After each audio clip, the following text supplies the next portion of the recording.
Hi guys, welcome back to my another video.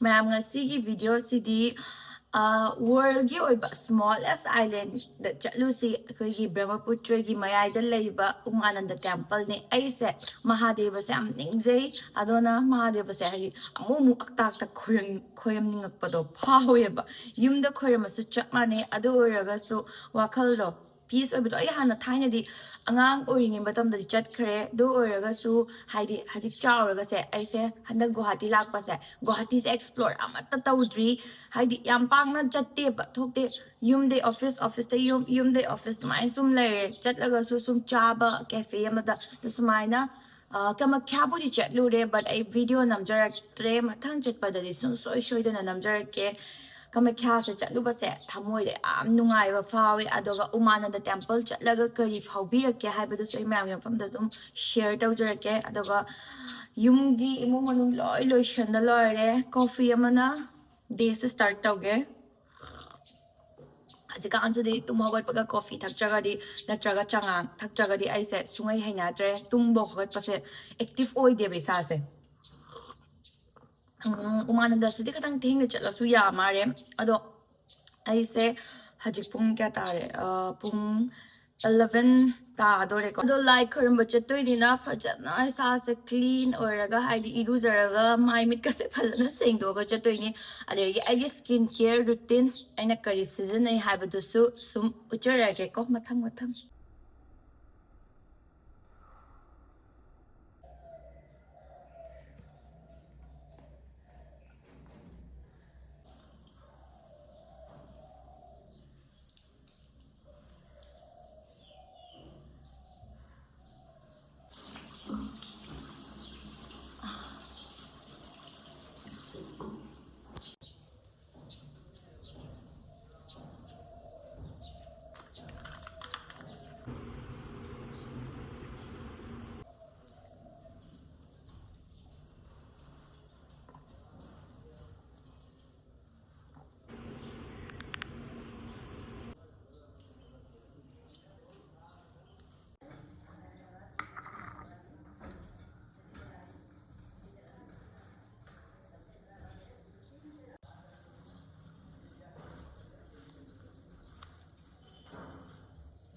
CureSkin के product से जितना तारीफ करो उतना ही कम है हाबदो हिंदी दा हारगा अदोगा अखोई की मैतरोन दा हारगा ना थागलिंगै सु पेन बनाइट्रे कगिनो हाबदि आइगे स्किन टोन चेंज ओइसे जस्ट बिकॉज आइना CureSkin से फजना रेगुलरली यूज तौरगा नि मैम नदि काना ड्राइन हंगबदो नोमखक यूज तौरगा कशुम काना गदबा नते सेदि प्रोडक्ट पुनमकी हंगबिनी बट CureSkin से अलग लेवल अमनी अदुगा मैम द CureSkin से कमायना डाउनलोड तौरगा कमायना सिजननी हारगदो अइना डिस्क्रिप्शन दा लिंक हापचरी से असिगा चंगबिरो अदुगा डाउनलोड तौशनबिरो डाउनलोड तौरबा मतुंगदा इसागी स्किन से एनालाइज तौबिरानी मोइगी डर्मेटोलॉजी ना अदु लोरगे इसागी ओइबा किट्स ओइना सेंबिरागा इसागी स्किन प्रॉब्लम सिंसे मोइना दुम हाइबिरानी बा युमदा फमफमना हाइदि पैसा तिंगदबिदा सुम युमदा फमफमना को फ्री ऑफ कॉस्ट ता अदु लोरगा इसागी स्किन प्रॉब्लम से मोइना दुम खंगना कस्टमाइज तौबिरागा इसागी ओइबा किट्स तो सेंबिरागा मयामना सुम ऑर्डर तौशनबिरो ऑर्डर तौरबा मतुंगदा 4 to 5 days की मतुंगदा सुम युमदा delivered oibirani adoga CureSkin sizinaraga glow se kaminarase ba mayam puna adoga asita sunatana aigi siga thoiba coupon code se sizinaraga di amuk hana 100 rupees off legani mayam na so hena khangam gani sigi wari sidi adona mayam CureSkin sa sung show show dana amuk tang di use to biro ado hajik I think so thenge pung se anita sele sum sum tawna adona chatna ba tawrege ngasi se weather so yam nungai adona chatlage khata ba sidi aige blog ta mu mai on seminars ko shan lore ko kurti set onya sechele phanik to setting bane ado raga su chatoi ni na chathok ko pas nuai te haidi khang scooty thawr chatoi ne ba ai se adona kano tawrani si kurti set se onya sechele Delhi degi leibirakpa oidoine ado sise dum sechale ahanbadi nate ahanbada kamekhya khoram seture ado kamekhya khoram chatpase yam nganna chatpa mathau tai ado numitu di blog namningba wakhal phaude lai du da sum issue du da dum tek ta kaidina khoyamaga lake khalle ado namhaudre ado next time sure chatpa matam na namjareke aduga ngasi gi sidi dum Umananda sidi dum late oina chalasu kashum kaide thenga chalasu kashum kaide bai namningbane ado hajikan se ai se video number se kainom khangde sa se kainom am tawre ba am itum tagal lainingba video se sum yumda namaga nuai jaba mapan daga thuga nambado adugi kano se himmat se kai haige English ta kadum haidane kadonde lo yaure se ticket lawdoine ferry se mayam lei ado si lupa chahum doin chat lade moi government gi su tha bane ba 40 rupees ta lo bane ado ha kaino 40 rupees ta chat la roi ba kadai da thiru doin oi khangde a ma thaki je chatoi ni hai ba no ngai lei ba do ya roi hana aina sum kaino da kai hai sigi private se doin chat lani kano moi 400 lawe do khoi haina 300 te ha lai bai ni da so chat lani 200 tawraga lori ado gari haidi kano se ferry se ngari ye ferry kahan jane ka hai bhaiya ye wala oh gaon mein ferry hai boina video na aglamni samudra mapan dani ko lari se onda ni ko khazabra ji khazabro ji Sige de tong do na rang sige de tong ha tha de wei mai sing de ba long tar ba lor de ngai ba mo no ki wei ai ji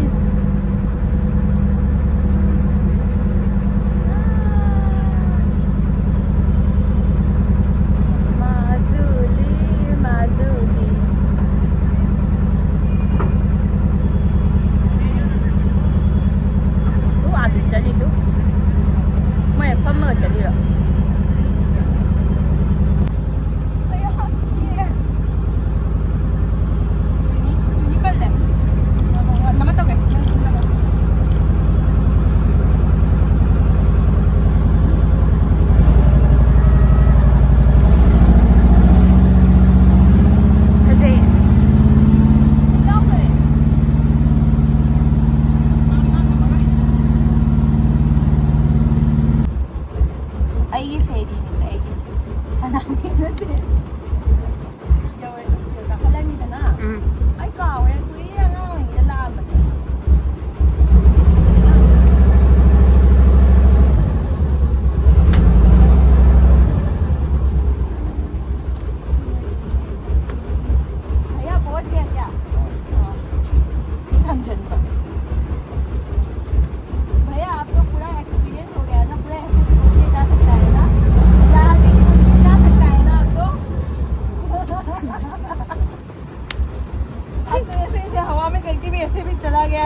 Yaudah, sesulah, mana lo? Paru kut paru nama lagi. Ma, bisa yang? काय माहिती बदली केली त्याची आपण ऐका ना बदली केली त्याला काढलं गेलं ना आपण Nusa sabi mo tanong nila ako ko.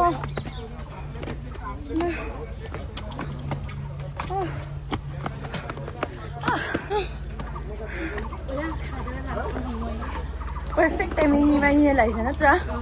Una, tu phone ka ri hai ba? Koi se ka ai sa pe gin. No ba?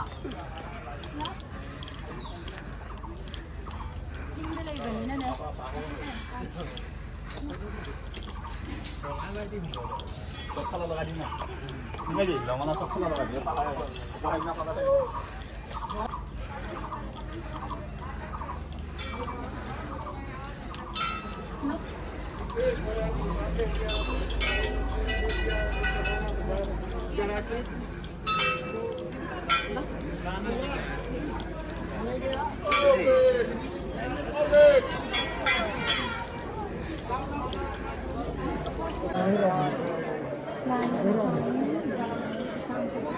यानी अच्छा वो May kaya pa rin na tra.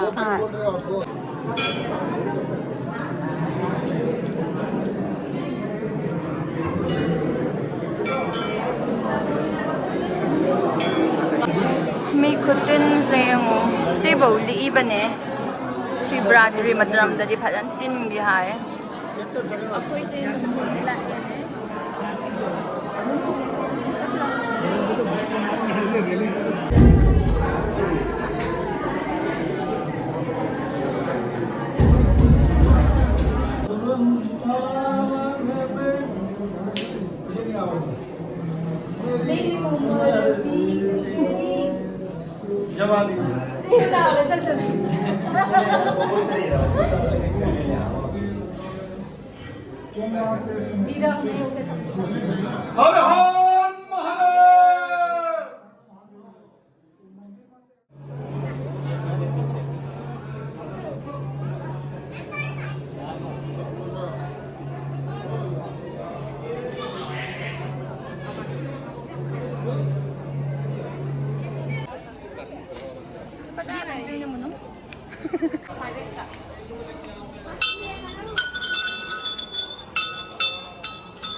Kasi ningba thung eh. Ato na mayam na Umananda lapata. Ini sisi kibira mo ay si matag na no. Kanay delay no kongre. Direct trip. Lai sa te kore me nung sinungare wakal nungare lai kore mo se. Sige Brahmaputra suyong. Sino ba pang kita kiko? Kaya kari mandir udah no kongre. So na sa mandir macam-macam mayam ne. Hoy hajik lai khurumuba loire sigagi kumba suya sa su view zeng khupa zamani sonde wena kungani da koi sonde lakuni na sonde kumma suna kai wena tundi no khangre koi di sonde wena kungani lai zoi to balore khangu okke pero muno sonde dong kungi sida koi lakung phamdo nang khangu pa ba fancy chalura si doga na khong ka lo re Mahashivratri ला हर हर महादेव ला हाँ lama sih ipalam dam ne imalam dam it's very danger kam danger no se kai haige nongju pantha da su lak pi ganu ko yam danger ba mafam ni haidi yam na safe oi de hoi la yam ninga ga di lak pa ka shangkai de oi ma ai yung nge kamain cha to nyu si bo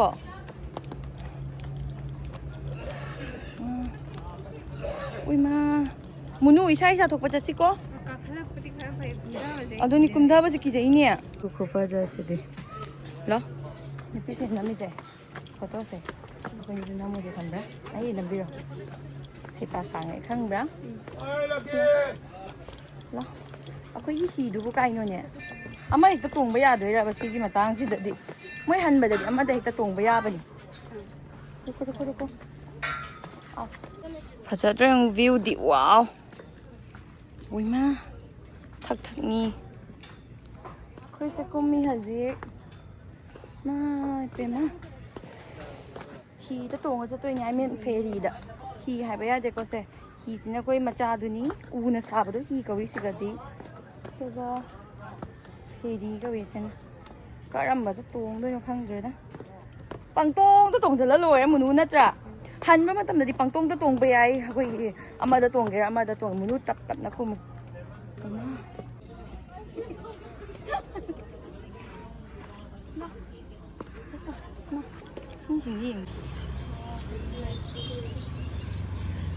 भैया ये क्या है? 20 टका?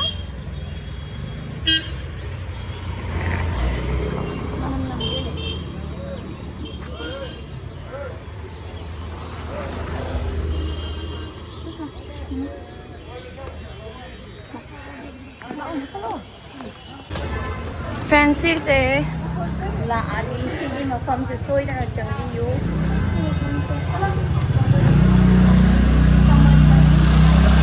कमरपति development society है सिगी द्वार से कनो ले बसे सॉरी मुस्लिम की लाइफ में बसे गया है मस्जिद ले बसे सिगा चंगी रगा सू हाउस ले बनी एंड सिगा ले रिबो मोमो से मतिक खावी हाय बता चीज मोमो फंगी ओनली बेच द फंगी तो यम हाउ बने दो ngasi लाइक कर में ना बेच मोमो चागी है ना बेच मोमो चाबलाई ni sigi फेची जे अखोई नहन ला आमी बा आइगा मुनुगा अदो चाबा फंगत्रे अदो ना ngasi di so idina चाबा फंगै sigi cheese momo se ni wow di charo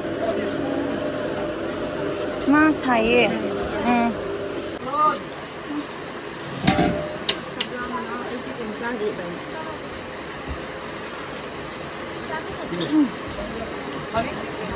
하웨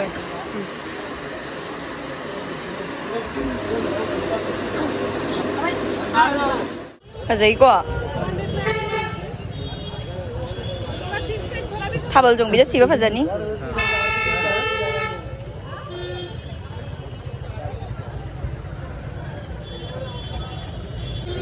가자이네 खंगदे के दो लेने से कितना होगा खजाई को वाओ हाँ रेड कलर सूट अमदी लेना मागे ढुंकु नो ढुंकु तो करो चाहे खजाई को खतम चाव तो माइन तो इको फैंसी से हंदक तिमी के आम तिन बा उदे दा वाह